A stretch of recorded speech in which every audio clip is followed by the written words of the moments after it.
Salam sejahtera, terima kasih kerana bersama dengan saya di Nazilin Unity Channel. Setelah kalah teruk di PRK Nenggiri, Anwar Musa dipanggil sebagai lebay atau Ustaz LV, kini beliau tampil pula menjawab kekalahan teruk itu. Tapi jawapan daripada Anwar Musa ini paling menarik dan memang banyak yang boleh diberikan komen atau diperdebatkan. Jadi, saudara-saudara yang menonton video ini, sila tinggalkan komen anda untuk penafian dan juga mempertahankan diri, komen mempertahankan diri daripada Anwar Musa ini. Beliau kata, kalau calon bekas BN boleh menang di Nenggiri. Itu komen Anwar Musa selepas kalah PRK Nenggiri. Ramai netizen kata, macam mana pula calon bekas BN boleh menang di Nenggiri? Apa pula yang boleh berlaku? Ini pendapat Anwar Musa. Walhal, ramai orang yang menyalahkan Anwar Musa sebagai punca kekalahan PAS di Nenggiri. Salah satu perkara yang boleh dijadikan asas kepada pertanggungjawaban kekalahan itu kepada Anwar Musa ialah kerana Anwar Musa sudah tidak relevan lagi di mata pengundi negeri. Selain daripada itu, tindakan sombong bongkak beliau memakai pakaian LV semasa berada di perkampungan orang asli juga disebut sebagai punca kekalahan.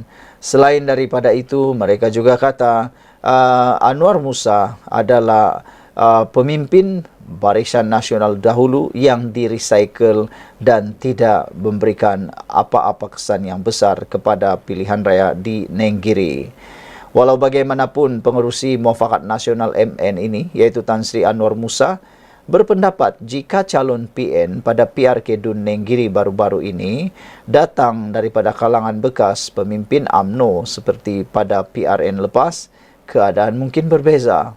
Sebenarnya saudara-saudara sekalian, ramai yang juga mempersoalkan tindakan Anwar Musa ini. Adakah beliau sedang mempersalahkan tindakan PAS dan Bersatu untuk meletakkan calon celup, calon bidang terjun daripada PAS masuk Bersatu itu? Adakah ini juga sedang menjadi perdebatan dalam kalangan Perikatan Nasional? Adakah dengan ini juga komen daripada Anwar Musa ini akan dapat menyebabkan tersinggungnya Muhyiddin Yassin dan Hadi selaku pengerusi Perikatan Nasional dan timbalan pengerusi Perikatan Nasional serta kedua-duanya adalah Presiden Parti untuk PAS dan juga untuk Bersatu? Menurut Anwar Musa, hal ini kerana undi UMNO tentunya akan berpecah dan tenaga kempen tempatan juga akan lebih berkesan apabila datangnya dari kalangan penyokong UMNO. Malangnya tidak seperti di Sungai Bakap, perkara ini tidak terjadi. Ramai dari kalangan mereka merasakan mereka dikesampingkan, katanya menerusi kenyataan. Selain itu katanya BN juga telah menggunakan strategi BN tanpa DAP dan PH. Mereka memujuk semula lebih daripada 2,000 pengundi putih UMNO yang dahulunya tidak keluar mengundi pada PRU15. Pendekatan itu berkesan, katanya. Dalam keputusan PRK Dun Nenggiri 17 Ogos lalu, Barisan Nasional berjaya merampas kembali kerusi yang terletak di bawah Parlimen Gua Musang itu apabila calonnya Muhammad Azmawi Fikri Abdul Ghani menang dengan majoriti bergaya 3,352 undi. PAS tersungkur teruk apabila calonnya Muhammad Rizwadi Ismail yang mewakili PN hanya mendapat 5,739 undi. Mengulas lanjut, Anwar yang sah menjadi ahli PAS pada Jun tahun lalu berkata, gerakan memujuk pengundi yang dulu tidak keluar membuang undi ternyata berjaya. Dakwanya, hal tersebut kerana insentif dan pelincir kewangan yang lumayan serta sentuhan bekas-bekas adun UMNO, bekas YB Yusof dan Haji Aziz yang bekerja bagi pihak calon UMNO BN. Mereka berjaya menambah jumlah keluar mengundi, hampir 3,000 pengundi yang dahulunya tidak mengundi pada PRU15, katanya.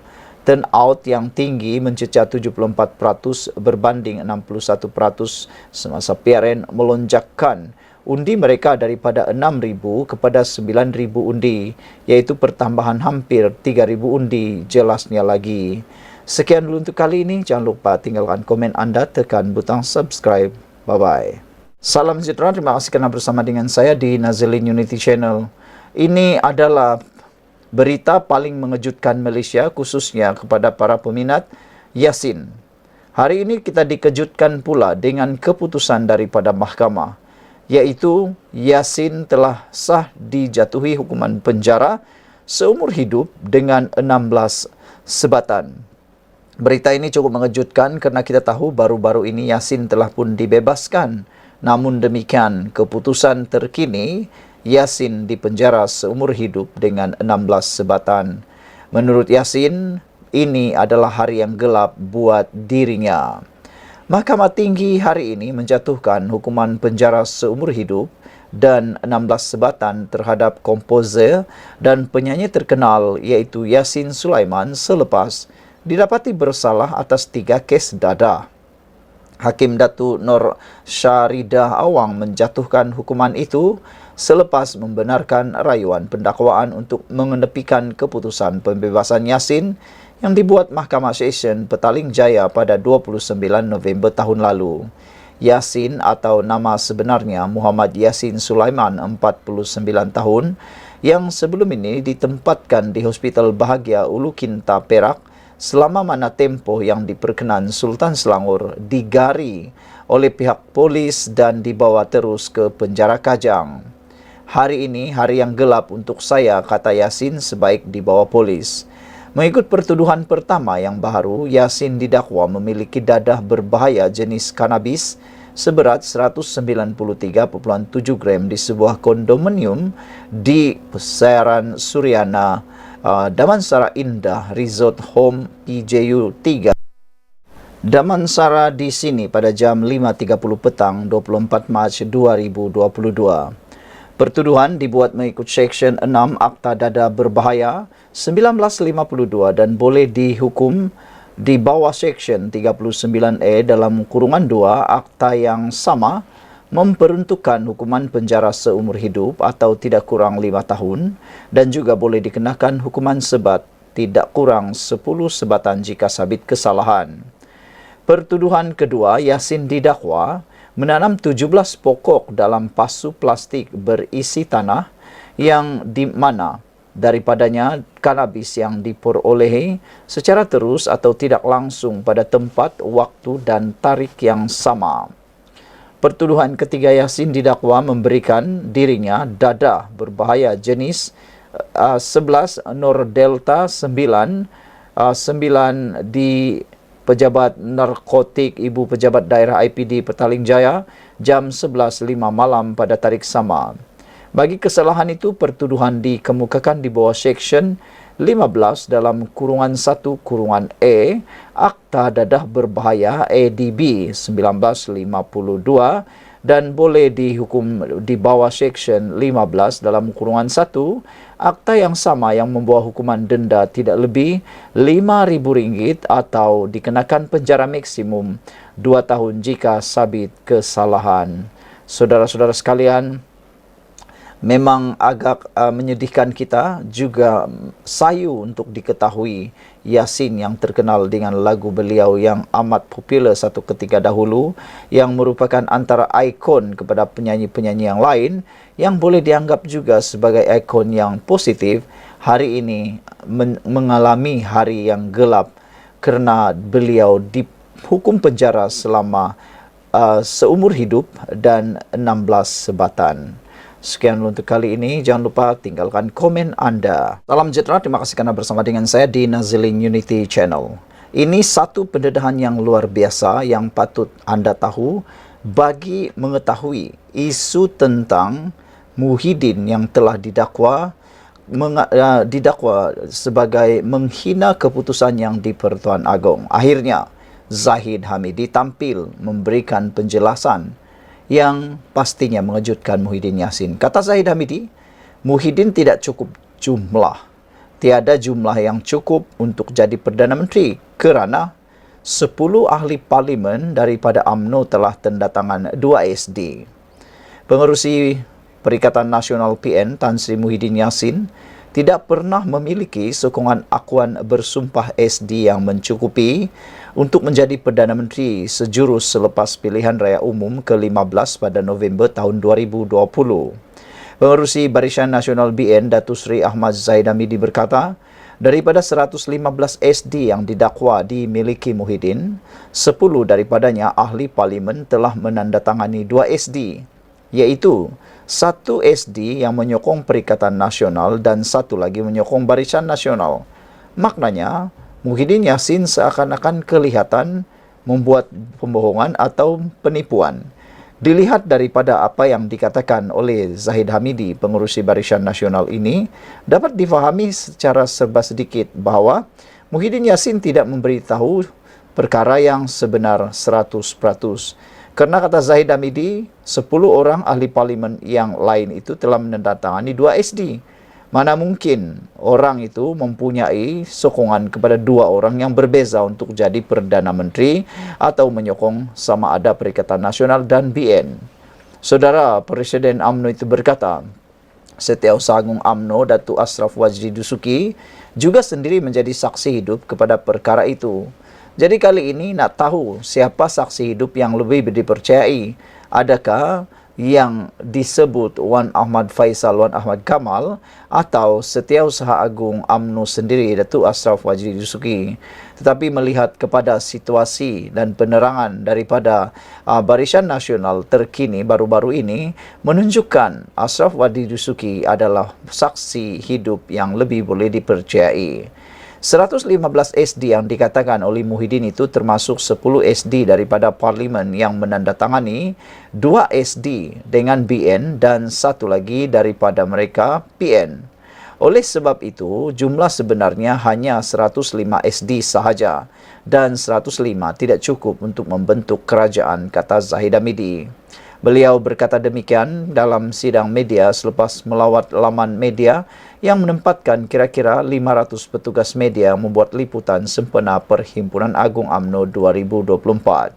Muhyiddin ketika berkempen pada PRK Nenggiri baru-baru ini mendakwa beliau memiliki 115 SD selepas PRU 15 dan menyatakan bahawa jumlah itu cukup untuk beliau menjadi Perdana Menteri. Tetapi apabila Zahid Hamidi menyatakan perkara ini memang agak mengejutkan kita. Muhyiddin turut mempersoalkan mengapa beliau tidak dijemput oleh Yang di-Pertuan Agong untuk masuk ke istana untuk dilantik sebagai Perdana Menteri. Memanglah tidak dipanggil, kata netizen, kerana Muhyiddin tak cukup jumlah, yang dia ada hanya 105. 10 lagi mempunyai pertindanan, iaitu menyokong 2 pihak. Menyokong Perikatan Nasional dan turut menyokong Barisan Nasional. Jadi, itulah yang diketahui sebenarnya oleh Yang di-Pertuan Agong. Yang di-Pertuan Agong cukup bijak untuk mengambil keputusan luar biasa itu. Ahmad Zahid Hamidi berkata setiap calon ahli parlimen BN pada ketika itu turut menandatangani 3 dokumen di hadapan Pesuruhjaya Sumpah disertai dengan rakaman video. Katanya, dokumen pertama adalah menyerahkan kuasa sepenuhnya kepada pengerusi Barisan Nasional iaitu Zahid Hamidi untuk membentuk kerajaan, mewujudkan kerajaan campuran atau mengambil tindakan ke arah pembentukan kerajaan. Kedua, menandatangani dokumen yang menyatakan bahawa kerusi yang dimenangi itu adalah kepunyaan parti dan bukan individu. Ketiga, jika mereka keluar parti ataupun menyohong pihak yang lain tanpa persetujuan daripada Presiden, mereka mesti membayar penalti sebanyak 100 juta ringgit. Nah, itulah yang kena pada adun rembia baru-baru ini yang sekarang ini dalam proses di mahkamah. Sekian untuk kali ini, jangan lupa tinggalkan komen Anda. Salam sejahtera, terima kasih kerana bersama dengan saya di Nazilin Unity Channel. Saudara-saudara sekalian, ini perkembangan terkini siasatan Muhyiddin Yassin berkait dengan isu 3R yang didakwa menghina Sultan Pahang. Kini, isu 3R kertas siasatan Muhyiddin telah pun dirujuk kepada pejabat peguam negara. Maknanya, bolehlah kita simpulkan mungkin kertas siasatan Muhyiddin telah pun selesai dan kini tinggal menunggu keputusan dan tindakan lanjut daripada pejabat peguam negara. Kertas siasatan berhubung ucapan pengurusi Perikatan Nasional PN Tan Sri Muhyiddin Yassin yang didakwa menyentuh isu berkaitan kaum, agama dan Raja 3R telah diserahkan kepada pejabat peguam negara hari ini untuk tindakan lanjut. Ketua Polis Negara Tan Sri Razaruddin Hassin berkata, setakat ini polis tidak mengambil keterangan daripada 66 saksi bagi membantu siasatan. Oh maaf saya, setakat ini kata Ketua Polis Negara, beliau berkata polis telah mengambil keterangan daripada 66 saksi bagi membantu siasatan. 66 saksi bagi membantu siasatan. 66 orang yang mungkin menyaksikan kempen tersebut, ceramah tersebut, telah pun diambil keterangan oleh pihak polis. Kami juga telah merakam keterangan daripada Tan Sri Muhyiddin dan beliau menjawab semua soalan yang diberikan, kata beliau. Kertas siasatan telah dihantar ke pejabat peguam negara untuk tindakan lanjut, katanya lapor bernama hari ini. Terdahulu, Muhyiddin menerusi kenyataan yang dimuat naik di Facebook hari ini memaklumkan sudah menyerahkan beberapa dokumen kepada polis bagi membantu siasatan berhubung ucapannya semasa berkempen pada pilihan raya kecil PRK Dun Nenggiri baru-baru ini. Muhyiddin berkata, dokumen terbabit diserahkan kepada polis, mengambil keterangannya di pejabatnya di Lembaga Pembangunan Pelaburan Malaysia MIDI pada pukul 11 pagi tadi. Sekian dulu untuk kali ini. Jangan lupa tinggalkan komen anda. Apa pula komen anda tentang isu kertas siasatan Muhyiddin ini? Saudara-saudara sekalian, menurut satu laporan yang kita telah terima, menunjukkan bahawa ada 4 kali Muhyiddin seakan-akan telah pun membelakangi Sultan di dalam paparan grafik ini. Muhyiddin penderhaka, kata dalam Harapan Daily. Ucapan dan tindakan Muhyiddin kerap menyinggung Sultan hingga pernah menyebabkan ketegangan hubungan kerajaan dan istana. Pada 29 Julai tahun 2021, timbul duka cita yang di-Pertuan Agong Sultan Abdullah. Muhyiddin meneruskan pelanjutan darurat tanpa perbincangan atau perkenan penuh daripada Agong ketika COVID-19. Selain itu, pada 12 September tahun 2023, Undang Teguran Sultan Selangor. Tindakan Muhyiddin mengeluarkan fatwa haram sekiranya mengundi calon PH ketika PRK Kulai mendapat teguran dari Sultan Selangor. Manakala pada 1 Ogos tahun 2023, Muhyiddin telah membuat ucapan berunsur 3R berhubung berkenaan isu kalimah Allah, walaupun Sultan Selangor telah bertitah larangan mempolitik, membangkit atau membahaskan isu tersebut, melanggar titah Sultan Selangor. Pada 19 Ogos tahun 2024 pula, telah pun mencetuskan murka Tengku Mahkota Pahang dengan didakwa memperlekeh dan mempertikai tugas serta peranan Sultan Pahang Al-Sultan Abdullah ketika baginda menjadi yang di-Pertuan Agong ke-16. Tinggalkan komen anda untuk isu kali ini dengan paparan daripada Harapan Daily Muhyiddin penderhaka ini. Kita jumpa lagi. Bye-bye. Salam sejahtera, terima kasih kerana bersama dengan saya lagi di Nazilin Unity Channel. Ini adalah berita terkini dan juga perkembangan terkini PRK Nenggiri. Selepas lebih daripada 5 hari, PRK Nenggiri selesai di mana Perikatan Nasional kalah terduk sehingga lunyai tersungkur ke tanah. Ini pula yang terjadi. Tak puas hati dengan keputusan itu, kini muncul pula dakwaan berlaku sogokan di Nenggiri. Perikatan Nasional akan hantar petisyen bantah kemenangan BN. Macam-macamlah. Selepas kalah, keluar pula isu sogokan. Selepas kalah, keluar pula isu petisyen. Tapi tak apalah, teruskanlah petisyen itu supaya keadilan dapat ditegakkan, supaya tiada yang teraniaya dan terbukti siapa yang benar-benar menang dan siapa yang benar-benar kalah. Yang menang jadi abu, yang kalah pun tetap jadi. Saudara-saudara sekalian, dakwaan Sogokan di Nenggiri, Perikatan Nasional akan hantar petisyen bantah kemenangan BN. Ketua Bersatu Kelantan Kamarudin Muhammad Nur mengesahkan pihaknya sedang mengumpul bukti apa yang didakwa sebagai sogokan dan ugutan ke atas pengundi. Macam-macam lah yang timbul. Ada sogokan pula, ada lagi ugutan.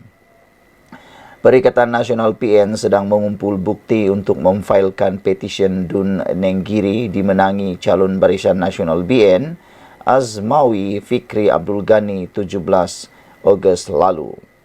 Ketua Bersatu Kelantan Kamarudin Muhammad Nur berkata, segala maklumat dikumpul termasuk dakwaan wujud sogokan dan ugutan kepada pengundi sepanjang kempen PRK berlangsung. Kata beliau, ya, akan file petition dan kami kini sedang kumpul semua bukti, katanya kepada FMT. Terdahulu, pengarah operasi PN PRK Nenggiri Anwar Musa membangkitkan dakwaan berlaku sogokan kepada pengundi dan salah guna aset kerajaan pusat sepanjang kempen. Dakwaan itu termasuk pengundi diberi wang dan peneroka diberi sijil perakauan milik lot rumah semasa berkempen. PRK Nenggiri Sabtu lalu dimenangi Azmawi dengan majoriti 3,352 undi, menewaskan calon PAS Muhammad Rizwadi Ismail mewakili PN. Sementara itu, Anwar Musa memaklumkan pimpinan PN akan mengadakan perbincangan Sabtu ini berhubung petisyen. Petisyen akan dibincang Sabtu ini. PN memandang serius rasuah dan penyalahgunaan kuasa yang terang-terangan berlaku, katanya. Menjadi hero sudah tentang rasuah. Tapi siapakah parti politik yang telah pernah baru-baru ini petisyen menang di kawasan tersebut karena benar-benar berlaku sogokan dalam rasuah dalam pilihan raya sehingga keputusan terpaksa dibatalkan dan diulang semula pilihan raya? Itu yang kena jawab. Itu yang perlu dijawab oleh Anwar Musa. Jangan cakap orang kerana mungkin diri sendiri yang ataupun parti gabungan itu yang akan kena balik. Sekian dulu untuk kali ini. Jangan lupa tinggalkan komen Anda.